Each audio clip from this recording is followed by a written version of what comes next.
everyone. Well, it's that time of year, and if you're like me, we all like to bring some poinsettias into the house for the holidays because they're so festive and so beautiful. So today I want to share with you how to pick your poinsettia, the different kinds of poinsettias that are available, and what you're looking for when you select that plant.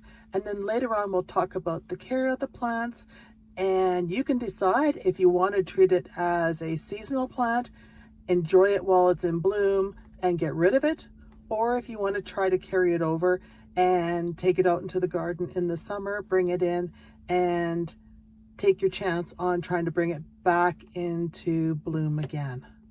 So let's get started because there's a lot of information around these plants. So if you live in a cold climate like I do, where it's minus 16 right now, earlier it's minus 23 and a half, and this is in Celsius, you want to make sure when you go into the greenhouse or the store that you check to see where these plants are located. So let's do that and let's see what they have. And we're going to start with Dutch growers because I want to show you the difference between a greenhouse and how they care for the plants and where they put them in comparison to a big box store. As well, I want to show you the quality of the plants and the differences. Now, when you buy these plants, you want to look for a plant where the leaves are all red. If the leaves are like this and only partially colored, that plant isn't going to last as long as one such as this one that's fully red. You also want to check the flowers in here because these are the bracts, but these are the flowers in here. You want to make sure they're not falling off and that they're good and solid, because that means your plant is going to last longer. You also want to make sure there's no curled leaves on the plant, because that's a sign that it's been irregularly watered. Now these are all gorgeous because these guys are professionals. They know how to care for them properly. So you will notice a huge difference in the quality of these plants versus in the big box stores. Now we have a number of different varieties. They come in whites, reds, we got some pinks, we got the reds and greens. I'm not going to go into the names of these because there are hundreds of different types of poinsettias. It all depends what you like and what kind of color you want in your home. Some people are very traditional where they want reds. Others like to spice things up and have some pinks and some whites, which I would consider actually more of a yellow in my opinion. And then there are those that like to have one of each. So you can get a plant that's got 3 different colors in it and it meets all that different criteria. The bigger the plant, the more you're going to pay for the poinsettia, but it's all up to you how much you want to spend. And really it's going to depend on whether you want to keep this year round and try to grow it yourself, or if you're just going to use it over the holidays and throw it away, and your budget. Here is more of a white poinsettia. This is just a small one. You can see here by the size. And this is a 4-inch pot. Whereas this one is more yellow. So you can see the difference between the two. Here is a 6-inch poinsettia. It is more of the yellow pink coloring. And then down here we have the variegated foliage. And you can see how gorgeous this is. Now the key thing is when you come in here, if you look around, it is not near any doorways or windows. It's in a greenhouse. There is no heating vent underneath it or above it. You can see there's a fan right there. So these are getting the perfect conditions to keep them alive and going to sell. And that is the key with these plants. Now, if you purchase one of these plants, you want to make sure that when you take it to the till to pay for it, that you get them to wrap it in paper and then put it in a plastic bag if you're in a cold climate. So base it on your climate. Where I am, because it's minus 16 today, it needs both of those conditions to stop the winter. It's not going to make it home. It'll be dead, basically. And when you spend this kind of money on a plant, I mean, the small ones are $19.99. That's the 6-inch. But when you buy these larger ones here and you're paying all that kind of money, you want to make sure it makes it home safely and that it doesn't get any frost or wind burn. All right, here's a variety of poinsettias. These are the tiny little pots here, the 2.5-inch pots.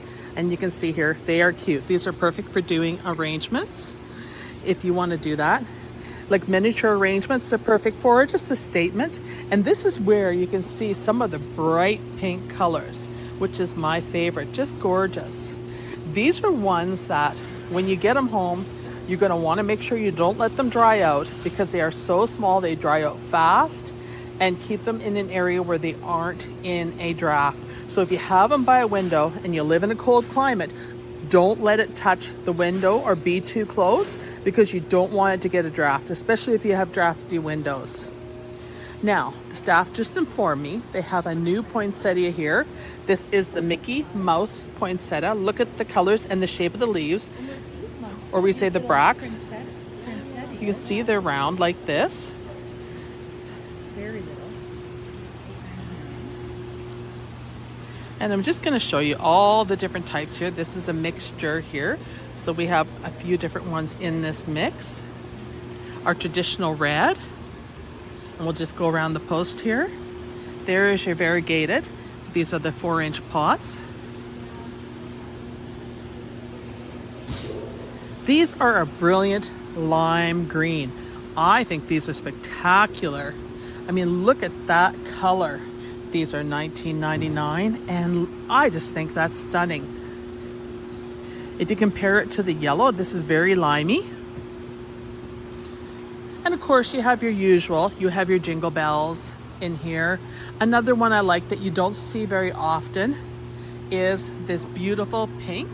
And you'll notice the brackets and the leaves in the center are very much a different color. So it's tone on tone, which is so pretty. And there's another one of the Mickey Mouse plant with the round shaped bracts. If I say leaves, I mean bracts, just in case somebody wants to correct me. And of course, the flowers are the buds in the center, if you're wondering. All right, so you can see the mix that we have. So this is what you're gonna get. This is your selection at a greenhouse. And you have a huge variety, more than you would at a big box store. Mostly the big box stores just get the standard ones in, but the greenhouses will have a variety of plants and some new types for you to choose from. It's all what you want. So these large ones with 3 plants in the pot are sitting at about $50. Now Costco also sells poinsettias at this time of year, and you get a pretty good plant, pretty good size plant for about half the price. But once again, you got to have that plant wrapped, or you got to put it in 2 boxes and really insulate it well. So if you're gonna buy a poinsettia there, I recommend that you prepare ahead and you take some plastic with you and some paper and some boxes to put it in. Otherwise, it will succumb to the cold. But I am really fangirling on the pink. I think that's just extraordinary. And then of course, the lime green. You can see the differences there in the colors. So I'm at Home Depot and I want to show you what not to get in plants. And so you can see the differences. Here are some of their little poinsettias. Look at the leaves. They're yellow. You got some dark leaves on the bracket. So that's a sign of it's been froze. So it's been in a cold truck when it was delivered. Some of them look better than others, like the Jingle Bell ones. But for the most part, if you look at a lot of the plants here, they just don't look good.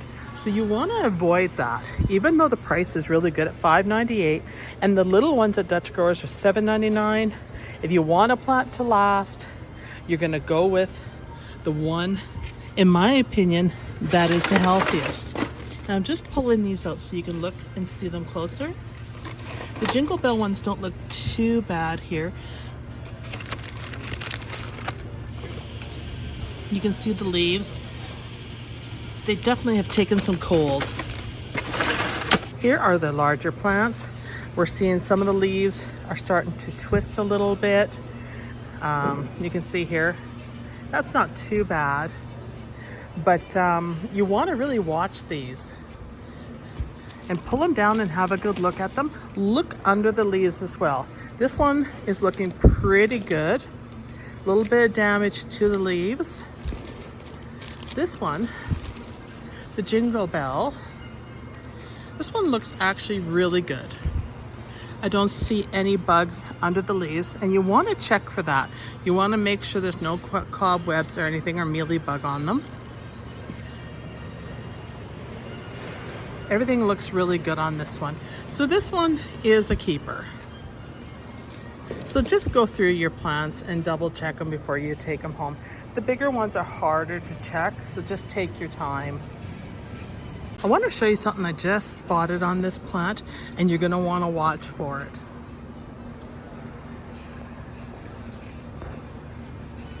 I'll see if I can zoom in better on that. So that is infested. So those are the kind of things you want to watch for very closely. So I would say that one has spider mites. Home Depot was smarter this year. They have moved the plants away from the doorway. They only have the evergreens and some of the different foliage plants that you can put outside, like your spruces and your branches and things. But the rest is moved away from the door, so that is good. So this is Safeway, and this is their florist shop, and this one is on the east side of Regina. And I like this one because the staff do a great job and they look after the plants. You can find some really nice arrangements here for gifts, and although I'm not talking poinsettias yet, I will. So if we look over here, we have arrangements of poinsettias here, and they look really nice. You can see here, and they're just gorgeous, and they have them mixed with other plants, which makes them a great option, like kalinkois for the jingle bells here.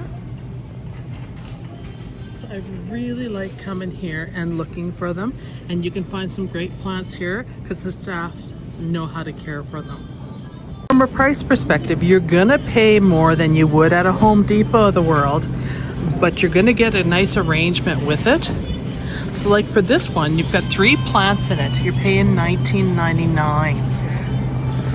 That's a keeper in my opinion. And we're just gonna walk around here and we can see some more.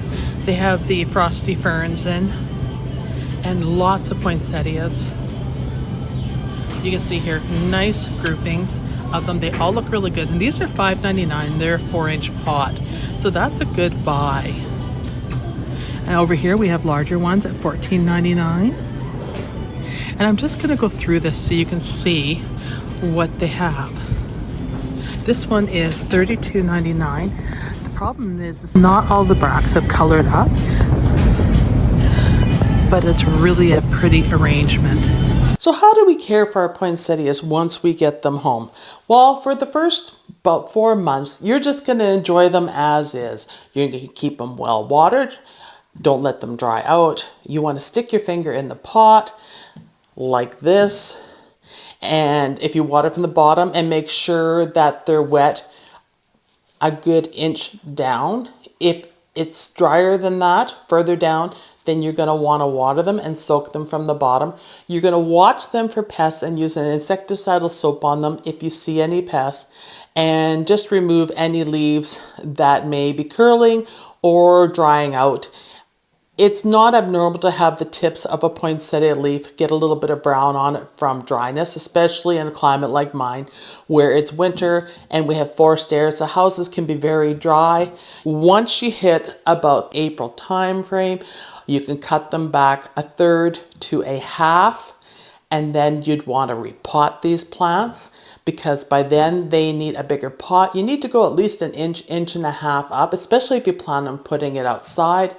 Then start watering it weekly with unequal parts fertilizer is fine, and put it in a cool room for the next couple months until the temperatures outside are above 12 degrees Celsius.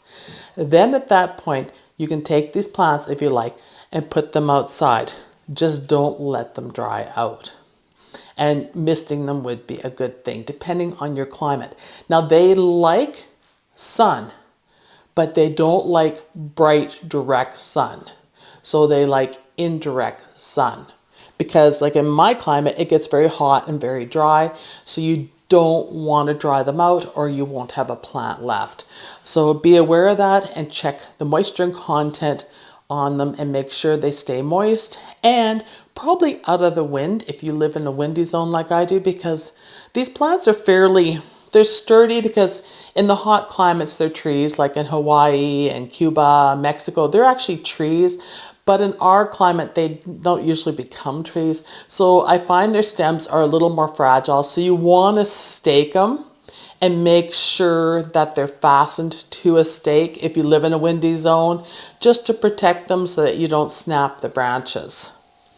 Once you hit the end of August, you want to bring these plants in and you want to start putting them into darkness. So they need 8 to 10 weeks of darkness. So that's why I say end of August, September, so you can have the blooms in time for Christmas.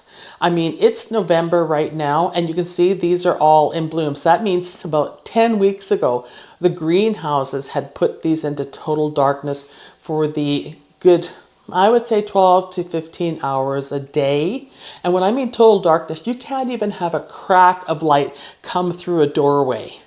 So if you don't have a closet that you can seal up really good, then you want to use like a box or something to cover them over so that no sunlight can penetrate the plants, because they need that in order to get this kind of color on them.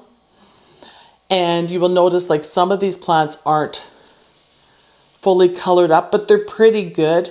So they probably could have used a little bit longer in the darkness if you wanted more color on it. So keep that in mind. It's up to you how long you want to leave them, but average is 8 to 10 weeks. 12 weeks for sure will get you a beautiful colored plant.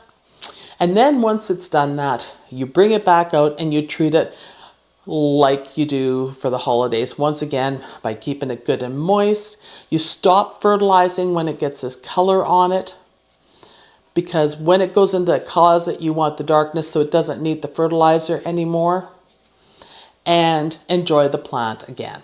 And that's as simple as it is to maintain these and keep these going in your house. Now, my Auntie Olive used to grow these plants and keep them over year after year after year. And hers were huge. They got about 3-4 feet tall, maybe even taller, but they're really bushy. So what she would do too is after she cut the plants back, and this is a step I forgot to mention, she would pinch out the stems, and that helped it to become full and bushy. So keep that in mind when you cut the plant back, if you choose to try to keep this plant going and keep it as a house plant year round, that you must pinch it out. So I hope you enjoyed this video. I hope you found it very helpful and that I gave you some beneficial information on it and what to look for when you pick a plant. Thanks everybody. Take care. Bye.